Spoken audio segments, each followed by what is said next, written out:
मौसम से जुड़ी जानकारी लाइव मौसम खबरों के लिए आप हमारे YouTube चैनल को सब्सक्राइब करें। साथ ही बेल आइकन दबाकर हर अपडेट पर रखें नजर। मौसम विज्ञान विभाग IMD ने बताया कि बाद में इसके उत्तर पश्चिम की ओर बढ़ने और 28 मार्च की सुबह तक उड़ीसा और पश्चिम बंगाल के तटों के पास बंगाल की खाड़ी के उत्तर पश्चिम में पहुंचने की आशंका है।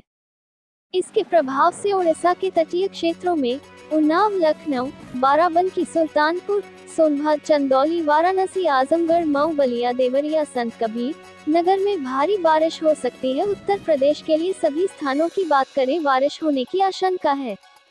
मौसम विभाग ने मुंबई, ठाणे, पालघर और दक्षिण कोंकण में येलो अलर्ट जारी किया है, जबकि दिल्ली, उत्तर प्रदेश, राजस्थान, बिहार में तापमान में गिरावट दर्ज की गई, जिससे शाम और सुबह के समय इन राज्यों में ठंड महसूस की जा रही है। IMD का मुंबई में तूफान का अलर्ट। मौसम विभाग के ताज़ा बुलेटिन के अनुसार मुंबई में मंगलवार 29 मार्च को सुबह के समय गरज के साथ रुक-रुक के बारिश होने के आसार हैं।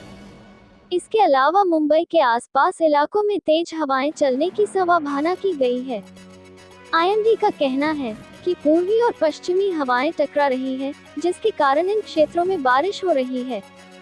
अरब सागर में बन रहे साइक्लोन के कारण 28 मार्च को उत्तरी तटीय आंध्र प्रदेश के अंदर कई जगहों पर हल्की से मध्यम वर्षा और कुछ जगहों पर बहुत भारी बारिश होने की संभावना है।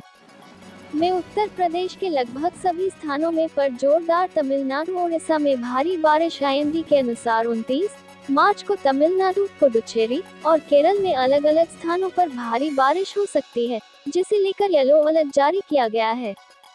इसके अलावा अगले कुछ दिनों 29-30 मार्च के दौरान उड़ीसा में भारी बारिश का येलो अलर्ट जारी किया है। IMD भुवनेश्वर ने कहा कि अभी तक मध्य अंडमान सागर पर एक ऊपरी हवा का चक्रवाती परिसंचरण बना हुआ है और इसके प्रभाव में अगले 24 घंटों के दौरान उत्तरी अंडमान सागर से सटे पूर्व मध्य बंगाल की खाड़ी पर एक लो प्रेशर एरिया बनने की संभावना है।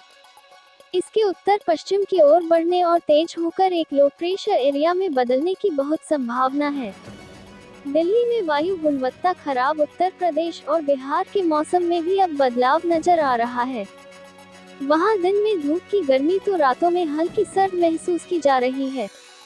बात अगर दिल्ली की करें तो दिल्ली NCR समेत उत्तर भारत में 13 नवंबर तक ठंड का अनुभव होगा, लेकिन दिन में गर्मी फिर से लौट आई है और आज अधिकतम तापमान 34 डिग्री सेल्सियस तक पहुंचने का अनुमान है।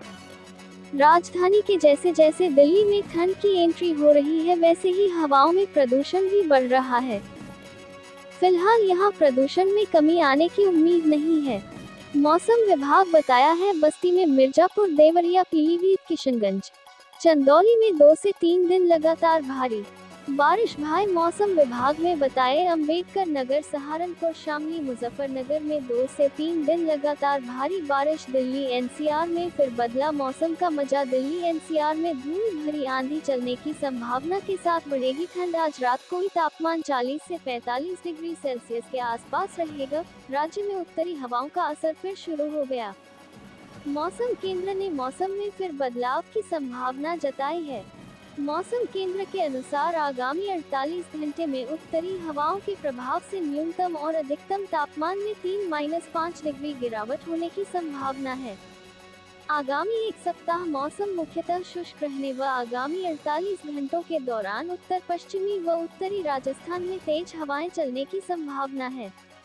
29-30 मार्च में होगी बारिश। आगामी 48 घंटों में उत्तरी हवाओं के प्रभाव से अधिकतम तापमान में 3-5 डिग्री गिरावट होने की प्रबल संभावना है, जिसके बाद अप्रैल के पहले सप्ताह में पुनः तापमान में बढ़ोतरी होगी। मौसम विभाग के अनुसार 28 मार्च से 3 अप्रैल तक सामान्य से कम बारिश का पूर्वानुमान है। वहीं दूसरे सप्ताह यानी 04 से 31 मार्च तक अधिकांश भागों में मौसम शुष्क रहेगा और अधिकतम तापमान में बढ़ोतरी होने तथा अधिकांश भागों में सामान्य से 2 से 3 डिग्री अधिक दर्ज होने की संभावना है। बीती रात लुढ़का पारा। पूर्वोत्तर हवाएं चलने पर बीती रात राजधानी जयपुर के तापमान में भी पारा 3.4 डिग्री लुढ़ककर 22.6 डिग्री सेल्सियस दर्ज हुआ। हालांकि न्यूनतम तापमान अब भी सामान्य से 3 डिग्री ज्यादा रहने पर रात में भी गर्मी का असर महसूस हुआ।